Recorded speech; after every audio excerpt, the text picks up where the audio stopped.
Bem, agora vamos para hipérbole, tá? Um raciocínio muito similar ao raciocínio de elipse, só que o que vai diferir é o seguinte: lá na elipse a gente pegou um plano, dois pontos fixos, tá ok?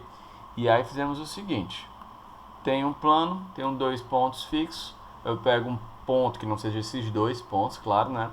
E aí eu vou fazendo essa distância desse ponto a esses dois pontos fixos. E aí eu vou ter como fosse ele andando, né?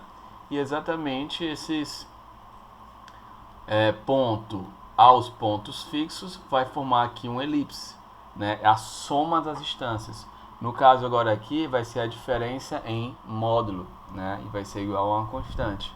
Então, dado o plano, dois pontos fixos, o lugar geométrico dos pontos do plano, cuja diferença entre a distância a esses dois pontos fixos em módulo é uma constante, chama-se de hipérbole, tá? Então, a gente vai chamar isso de hipérbole, ok?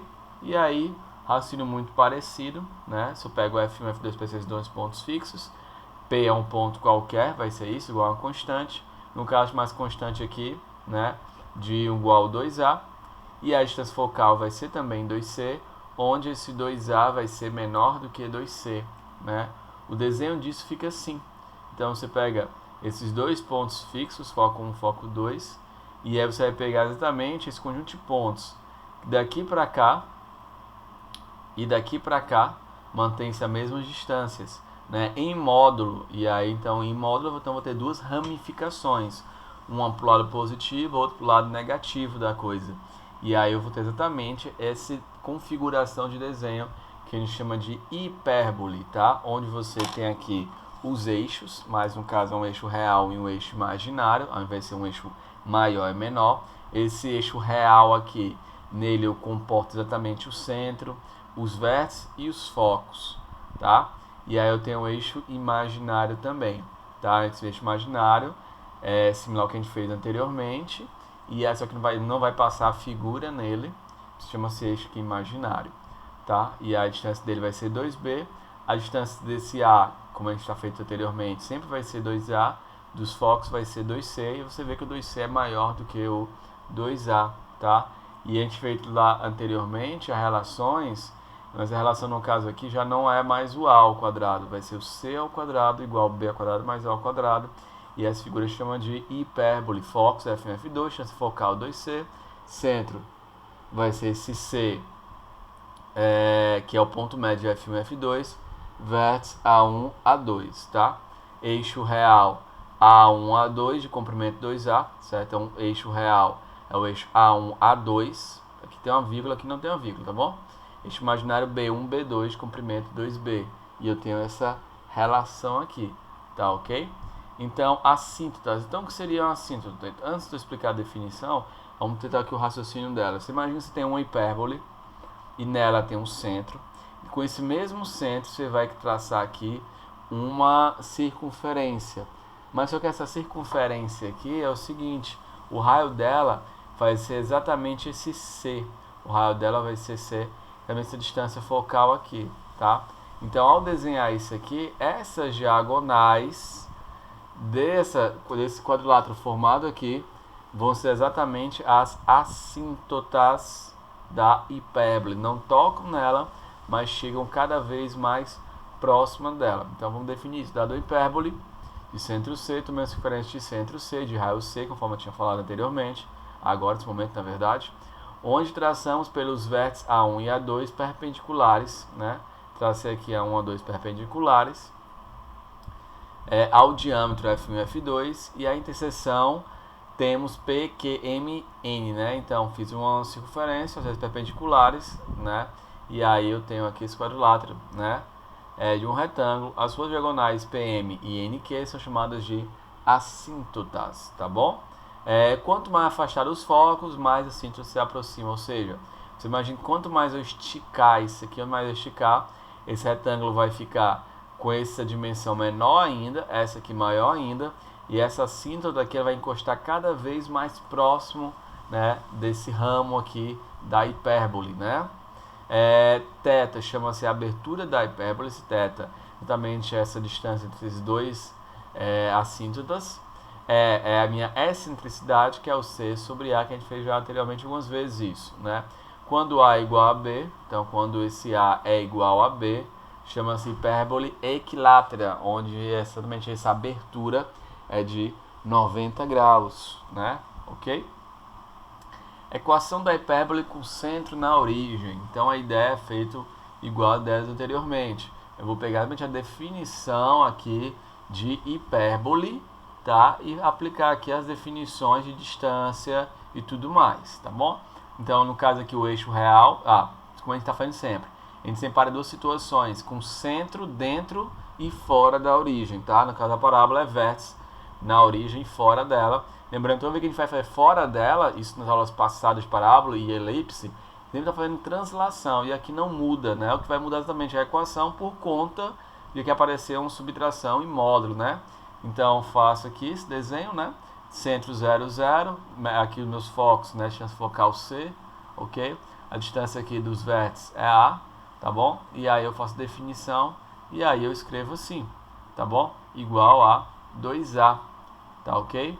E aí o esquema é fazer a mesma coisa, é levar tudo ao quadrado, passar para um lado, passar para outro, construir todo esse cálculo aqui, tá bom?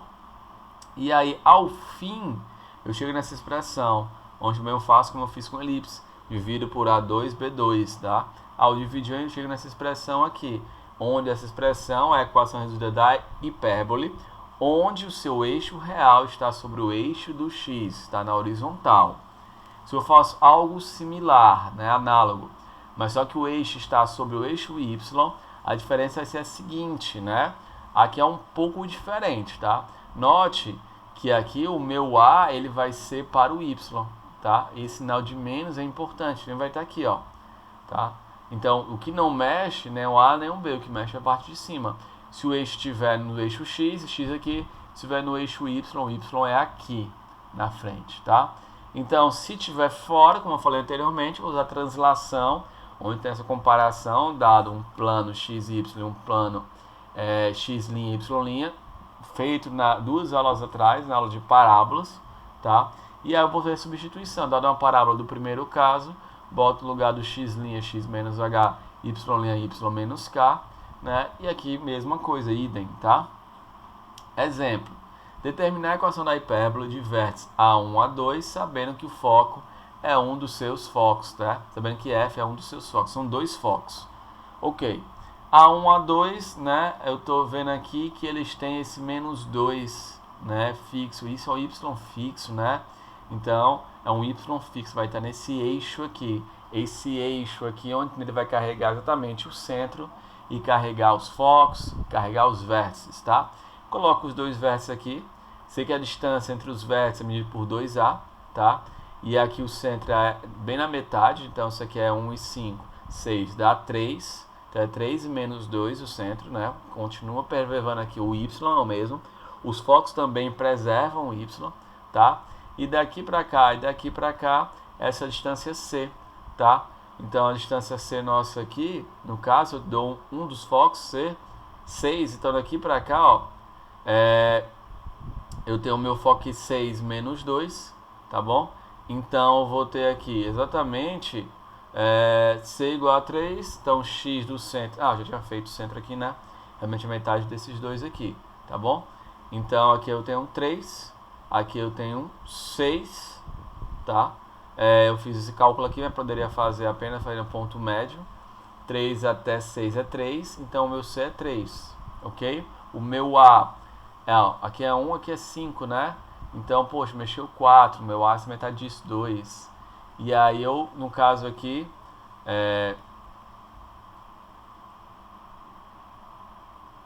eu vou estar em... ele pede sabendo que eu determine a equação da hipérbole, né? No caso que eu nem determinei essa equação, é 3 menos 2 ao centro. Tá, deixa eu ver se... acabei foi pulando aqui. Mas para fazer isso aqui, é o seguinte, essa equação, que você vai construir nela, bem simples, tá bom? Então é a seguinte situação, se eu sei que ele está com eixo aqui, nesse sentido, então vai ser x menos o x dele, ao quadrado, y menos o y do centro, menos 2 ao quadrado, E aqui é o meu A, né? No caso, para eu descobrir A, é C ao quadrado, A ao quadrado mais B ao quadrado, mas o meu A aqui é fácil descobrir, porque na metade disso, de 1 até 5 aqui é 4, né? Então, o meu A aqui é 2. 2 ao quadrado, tá? Igual a 1. E o meu B é exatamente o que? Fosse essa expressão aqui, né? Vista anteriormente aqui, ó. Essa relação entre eles, tá? Cadê? Bem aqui, ó. Tá bom? Então, eu vou construir essa relação. E aí eu vou achar o B daqui. E aí, no caso, o C ao quadrado é 9, A ao quadrado é 4, mais B ao quadrado. Então, meu B ao quadrado é igual a 5, tá? E aqui seria o meu 4. Ok? E aqui é a equação do item A, tá bom? No item B, determina o centro, o esboço do gráfico, os vértices, os focos da hipérbole de equação. Sugestão sempre que eu falo aqui é você construir completando um quadrado, como eu fiz na aula de elipse. Então, vou isolar aqui 9x ao quadrado, passar para cá o 54, o y está aqui o y. Vou completar aqui, sugerindo que esse 9y seja 9x, seja 3x ao quadrado. 2 vezes os 3x, que é o meu primeiro, vezes o segundo. Então, 2 vezes 3, 6, vezes quem dá 54, né? Mais 9 ao quadrado, menos 9, que é exatamente esse quem, né? Quem vai multiplicar por 6 vai dar 54, menos. E aqui eu faço a mesma coisa do lado direito, né? Completando quadrados. Então, deixa eu para vocês estarem revisando aqui. E no final das contas, eu chego nessa expressão aqui. Essa expressão dada, eu consigo observar que o eixo real está na horizontal, né? Está nessa situação aqui. O A é quem está debaixo do primeiro, o B que está debaixo do segundo. Então, fazendo bem essa expressão, essa relação entre A, B e C, eu tenho isso. Eixo real é paralelo ao eixo Y, conforme eu disse. Então, nesse eixo aqui, ele vai suportar exatamente o centro, os focos, os vértices. E aí, o meu centro, no caso aqui, ele vai ser 1 e 3. Tá aqui, ó. Por que 1 e 3? 1 e 3. Então, você imagina um desenho aqui, onde aqui eu tenho 1 e 3 como centro. Posteriormente, eu tenho o A2, eu tenho o foco 2, e eu tenho o A1 e o foco 1. Onde a distância aqui é o A, e essa distância aqui é o meu C, tá? Então, daqui eu consigo construir todos. Então, por exemplo, se eu quero encontrar esse A2 aqui, no meu caso, né? Esse A2, A1, mas traz ponto em cima aqui. Se ele está nessa direção aqui, horizontal, vertical, então todos preservam o mesmo x, ó. Todos preservam o mesmo x, tá? Olhando o centro, que é 1 e 3, e aí o meu A aqui é 3. Então, vai subir 3, vai descer 3. O meu foco é raiz de 13. Vai subir, foco não, o C, raiz de 13 menos raiz de 13. E assim eu determino todos esses pontos aqui, tá ok?